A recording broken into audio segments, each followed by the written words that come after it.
خالد نے ادھر ادھر دیکھا، اسے گول دائرے میں کھجوروں کے درخت اور صحرا کے جھاڑی نما درخت نظر آئے۔ گھوڑا ادھر ہی جا رہا تھا۔ نخلستان میں داخل ہو کر خالد گھوڑے سے کود گیا۔ امامہ اتار کر وہ پانی کے کنارے دو زانوں ہو گیا۔ اس نے پانی چلو بھر بھر کر اپنے سر پر ڈالا اور 2-4 چھینٹے منہ پر پھینکے۔ اس کا گھوڑا پانی پی رہا تھا۔ خالد نے اس چشمے سے پانی پیا جو صرف انسانوں کے استعمال کے لیے تھا۔ یہ ایک چھوٹا سا جنگل تھا۔ خالد نے گھوڑے کی زین اتاری اور زین کے ساتھ بندی ہوئی چھوٹی سی ایک دری کھول کر جھاڑی نما درختوں کے جھنڈ تلے بچھائی اور لیٹ گیا۔ وہ تھک گیا تھا، تھوڑی دیر کے لیے سو جانا چاہتا تھا، مگر اس کے ذہن میں یادوں کا جو قافلہ چل پڑا تھا وہ اسے سونے نہیں دے رہا تھا۔ اسے 7 سال پہلے کا ایک دن یاد آیا جب اس کی عزیزوں نے محمد رسول اللہ صلی اللہ علیہ وآلہ وسلم کو قتل کرنے کا منصوبہ بنایا تھا۔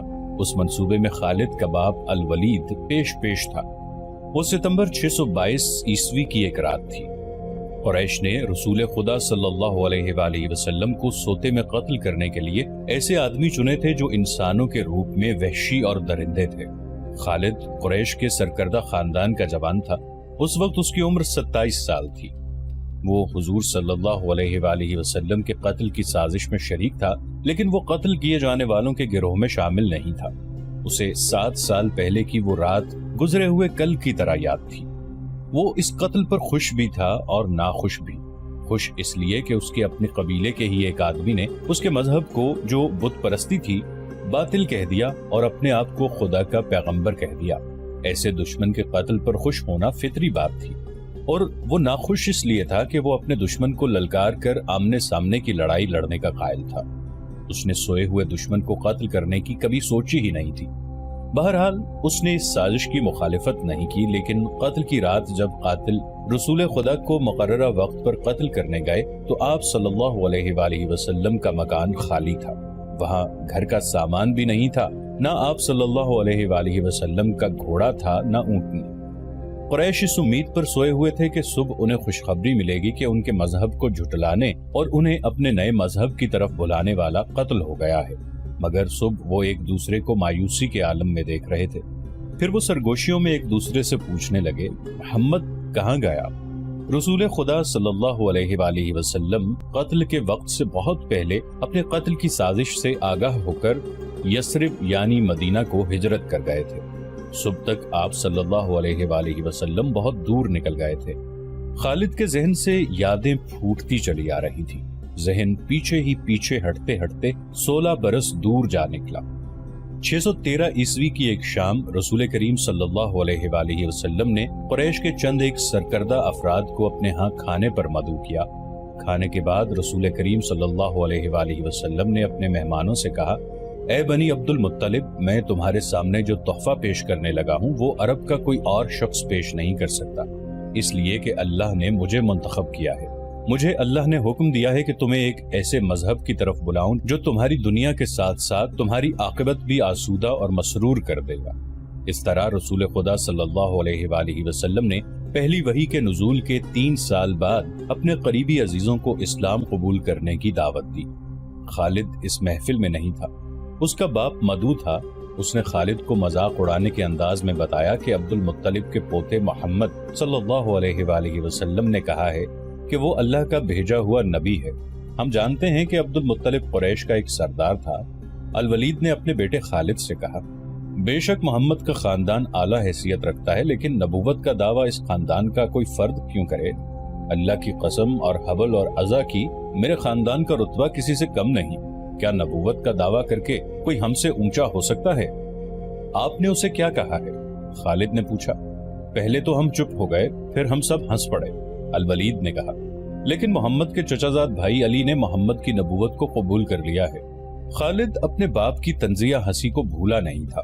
خالد کو 629 عیسوی کے ایک روز مکہ اور مدینہ کے راستے میں ایک نخلستان میں لیٹے ہوئے وہ وقت یاد آ رہا تھا۔ رسول اللہ صلی اللہ علیہ وآلہ وسلم جن کی نبوت کو قریش کے سردار قبول نہیں کر رہے تھے، اس نبوت کو لوگ قبول کرتے چلے جا رہے تھے۔ ان میں اکثریت نوجوانوں کی تھی، بعض مفلس لوگوں نے بھی اسلام قبول کر لیا۔ اس سے نبی کریم صلی اللہ علیہ وآلہ وسلم کے حوصلے میں جان آ گئی اور آپ صلی اللہ علیہ وآلہ وسلم نے اسلام کی تبلیغ تیز کر دی۔ آپ صلی اللہ علیہ وآلہ وسلم بت پرستی کے خلاف تھے۔ مسلمان ان 360 بتوں کا مذاق اڑاتے تھے جو کعبے کے اندر اور باہر رکھے ہوئے تھے۔ طلوع اسلام سے پہلے عرب ایک خدا کو مانتے تھے اور پوجتے ان بتوں کو تھے۔ انہیں وہ دیویاں اور دیوتا کہا کرتے تھے اور انہیں اللہ کے بیٹے اور بیٹیاں مانتے تھے۔ وہ ہر بات میں اللہ کی قسم کھاتے تھے۔ قریش نے دیکھا کہ محمد صلی اللہ علیہ وآلہ وسلم کے جس دین کا انہوں نے مذاق اڑایا تھا وہ مقبول ہوتا جا رہا ہے، تو انہوں نے آپ صلی اللہ علیہ وآلہ وسلم کی تبلیغی سرگرمیوں کے خلاف محاذ بنا لیا اور مسلمانوں کا جینا حرام کر دیا۔ خالد کو یاد آ رہا تھا کہ اس نے اللہ کے رسول صلی اللہ علیہ وآلہ وسلم کو گلیوں اور بازاروں میں لوگوں کو اکٹھا کر کے انہیں اسلام قبول کرنے کی دعوت دیتے اور بتاتے دیکھا تھا کہ بت انہیں نہ فائدہ دے سکتے ہیں نہ نقصان۔ عبادت کے لائق صرف اللہ ہے جو وحدہ لا شریک ہے۔ رسول خدا صلی اللہ علیہ وآلہ وسلم کی مخالفت کے قائد قریش کے 4 سردار تھے۔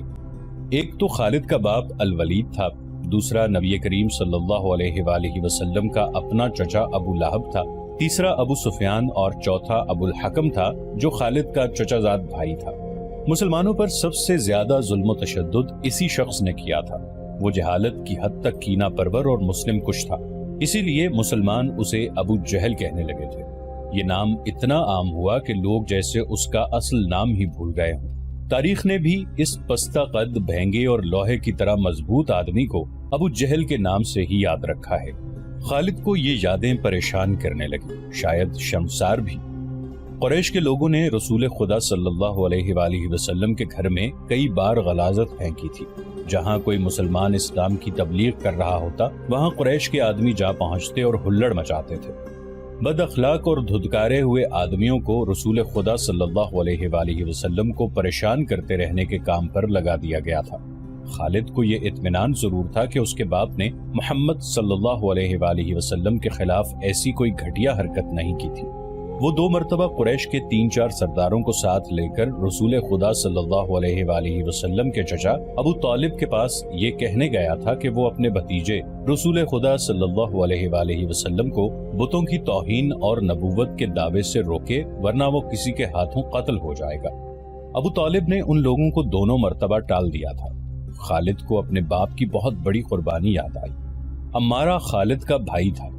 وہ خاص طور پر خوبصورت نوجوان تھا۔ وہ ذہین تھا اور اس میں بانک پن تھا۔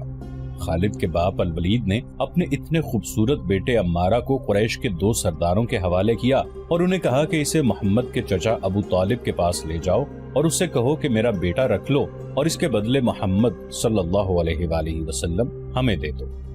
خالد اپنے باپ کے اس فیصلے پر کانپ اٹھا تھا، اور جب اس کا بھائی عمارہ دونوں سرداروں کے ساتھ چلا گیا تھا تو خالد تنہائی میں جا کر رویا تھا۔ ابو طالب، سرداروں نے عمارہ کو رسول کریم صلی اللہ علیہ وآلہ وسلم کے چچا کے آگے کر کے کہا، اسے تم جانتے ہو، یہ عمارہ بن الولید ہے۔ تم یہ بھی جانتے ہوگے کہ بنو ہاشم نے، جس کے تم سردار ہو، ابھی تک اس جیسا سجیلا اور عقل مند جوان پیدا نہیں کیا۔ یہ ہم ہمیشہ کے لیے تمہارے حوالے کرنے آئے ہیں۔ اسے اپنا بیٹا بنا کر رکھو گے تو یہ تمام عمر فرما بردار رہے گا، اور اگر اسے اپنا غلام بناؤ گے تو قسم ہے اللہ کی تم پر اپنی جان بھی قربان کر دے گا۔ مگر تم اسے میرے حوالے کیوں کر رہے ہو؟ ابو طالب نے پوچھا۔ کیا بنو مخزوم کی ماؤں نے اپنے بیٹوں کو نیلام کرنا شروع کر دیا ہے؟ کہو اس کی کتنی قیمت چاہتے ہو؟ اس کے عوض ہمیں اپنا بھتیجا محمد صلی اللہ علیہ وآلہ وسلم دے دو۔ قریش کے ایک سردار نے کہا، تمہارا یہ بھتیجا تمہاری رسوائی کا باعث بن گیا ہے۔ اس نے تمہارے آباء و اجداد کے مذہب کو رد کر کے نیا مذہب بنا لیا ہے۔ کیا تم دیکھ نہیں رہے کہ اس نے قبیلے میں آدمی کو آدمی کا دشمن بنا دیا ہے؟ تم میرے بھتیجے کو لے جا کر کیا کرو گے؟ قتل۔ قریش کے دوسرے سردار نے جواب دیا، ہم محمد صلی اللہ علیہ وآلہ وسلم کو قتل کریں گے۔ یہ بے انصافی نہیں ہوگی؟ تم دیکھ رہے ہو کہ ہم تمہارے بھتیجے کے بدلے تمہیں اپنا بیٹا دے رہے ہیں۔ یہ بہت بڑی بے انصافی ہوگی۔ ابو طالب نے کہا، تم میرے بھتیجے کو قتل کرو گے اور میں تمہارے بیٹے کو پالوں گا اور اس پر خرچ کروں گا اور اسے بہت اچھی زندگی دوں گا۔ تم میرے پاس کیسا انصاف لے کر آئے ہو؟ میں تمہیں عزت سے رخصت کرتا ہوں۔ خالد نے جب اپنے بھائی کو اپنے سرداروں کے ساتھ واپس آتے دیکھا اور سرداروں سے سنا کہ ابو طالب نے یہ سودا قبول نہیں کیا تو خالد کو دلی مسرت ہوئی تھی۔ محمد صلی اللہ علیہ وآلہ وسلم کا تم نے کیا بگاڑ لیا تھا ابو سلیمان؟ خالد کی ذات سے ایک سوال اٹھا۔ اس نے خیالوں ہی خیالوں میں سر ہلایا اور دل ہی دل میں کہا، کچھ نہیں، بے شک محمد صلی اللہ علیہ وآلہ وسلم کا جسم طاقتور ہے، لیکن رکانہ بن عبد یزید جیسے پہلوان کو اٹھا کر پٹخنے کے لیے صرف جسمانی طاقت کافی نہیں۔ رکانہ بن عبد یزید رسول کریم صلی اللہ علیہ وآلہ وسلم کا چچا تھا جس نے اسلام قبول نہیں کیا تھا۔ یہ عرب کا مانا ہوا پہلوان تھا۔ نامی گرامی پہلوان آئے جنہیں اس نے ایک ہی داؤ میں پٹخ کر اٹھنے کے قابل نہ چھوڑا۔ وہ وحشی انسان تھا، صرف لڑنا مارنا جانتا تھا۔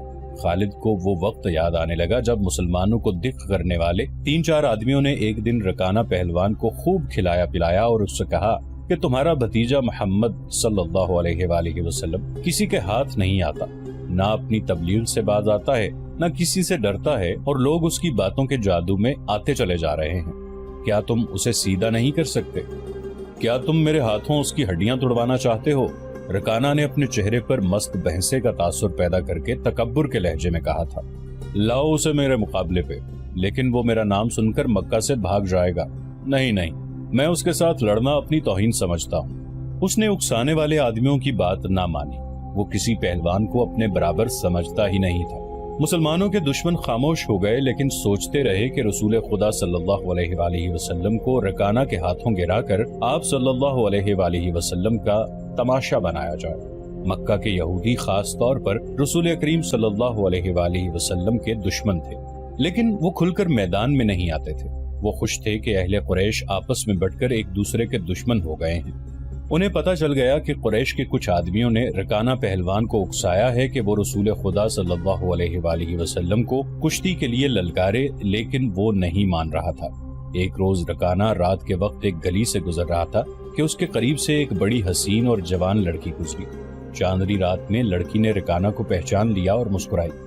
رکانہ وحشی تھا، وہ رک گیا اور لڑکی کا راستہ روک لیا۔ کیا تم جانتی ہو کہ عورت مرد کی طرف دیکھ کر مسکراتی ہے تو اس کا مطلب کیا ہوتا ہے؟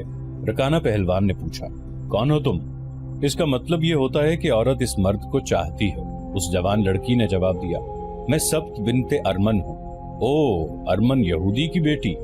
رکانہ نے کہا اور لڑکی کے کندھوں پر ہاتھ رکھ کر اسے اپنے قریب کر کے بولا، کیا میرا جسم تجھے اتنا اچھا لگتا ہے اور کیا میری طاقت؟ تمہاری طاقت نے مجھے مایوس کر دیا ہے، سبت نے پیچھے ہٹتے ہوئے کہا۔ تم اپنے بھتیجے محمد سے ڈرتے ہو؟ کون کہتا ہے؟ رکانہ نے گرج کر پوچھا۔ سب کہتے ہیں، سبت نے کہا۔ پہلے محمد کو گراؤ، میں اپنا جسم تمہیں انعام میں دوں گی۔ اللہ کے بیٹوں اور بیٹیوں کی قسم، تیری بات پوری کر کے تیرے سامنے آؤں گا، رکانہ نے کہا۔ لیکن تو نے غلط سنا ہے کہ میں محمد سے ڈرتا ہوں۔ بات یہ ہے کہ میں اپنے سے کمزور کے ساتھ لڑنا اپنی توہین سمجھتا ہوں، لیکن تیری بات پوری کروں گا۔ مشہور مورخ ابن حشام نے لکھا ہے کہ رسول کریم صلی اللہ علیہ وآلہ وسلم نے خود رکانہ پہلوان کو کشتی کے لیے للکارا تھا، لیکن دوسرے مورخ ابن الاسیر نے جو شہادت پیش کی ہے وہ صحیح ہے کہ رکانہ نے محمد صلی اللہ علیہ وآلہ وسلم کو کشتی کے لیے للکارا اور اس نے کہا، میرے بھائی کے بیٹے، تم بڑے دل اور بڑی جرت والے آدمی ہو۔ میں یہ بھی جانتا ہوں کہ تم جھوٹ بولنے سے نفرت کرتے ہو، لیکن مرد کی جرت اور صداقت کا پتہ اکھاڑے میں چلتا ہے۔ آؤ میرے مقابلے میں اکھاڑے میں اترو۔ اگر مجھے گرا لو تو میں تمہیں اللہ کا بھیجا ہوا نبی مان لوں گا، اللہ کی قسم تمہارا مذہب قبول کر لوں گا، لیکن یہ ایک بھتیجے اور چچا کی کشتی نہیں ہوگی۔ رسول خدا صلی اللہ علیہ وآلہ وسلم نے رکانہ کی للکار کے جواب میں کہا، ایک بت پرست اور سچے دین کے ایک پیغمبر کی لڑائی ہوگی، تو ہار گیا تو اپنا وعدہ نہ بھول جانا۔ مکہ میں یہ خبر صحرا کی آندھی کی طرح پھیل گئی کہ رکانہ پہلوان اور محمد صلی اللہ علیہ وآلہ وسلم کی کشتی ہوگی اور جو ہار جائے گا وہ جیتنے والے کا مذہب قبول کر لے گا۔ قریش کا بچہ بچہ، مرد و زن اور یہودی ہجوم کر کے آ گئے۔ مسلمانوں کی تعداد بہت تھوڑی تھی، وہ تلواروں اور برچھیوں سے مسلح ہو کر آئے، کیونکہ انہیں خطرہ محسوس ہو رہا تھا کہ قریش کشتی کو بہانہ بنا کر رسول خدا صلی اللہ علیہ وآلہ وسلم کو قتل کر دیں گے۔ عرب کا سب سے زیادہ طاقتور اور وحشی پہلوان رکانہ بن عبد یزید رسول کریم صلی اللہ علیہ وآلہ وسلم کے مقابلے پہ اترا۔ اس نے رسول خدا صلی اللہ علیہ وآلہ وسلم پر تنزیہ نظر ڈالی اور آپ صلی اللہ علیہ وآلہ وسلم پر پھپتی کسی۔ آپ صلی اللہ علیہ وآلہ وسلم مکمل خاموشی اور اطمینان سے رکانہ کی آنکھوں میں آنکھیں ڈال کر دیکھتے رہے کہ وہ بے خبری میں کوئی داؤ نہ کھیل جائے۔ رکانہ آپ صلی اللہ علیہ وآلہ وسلم کے ارد گرد یوں گھوما جیسے شیر اپنے شکار کے ارد گرد گھوم گیا ہو اور اب اسے کھا جائے گا۔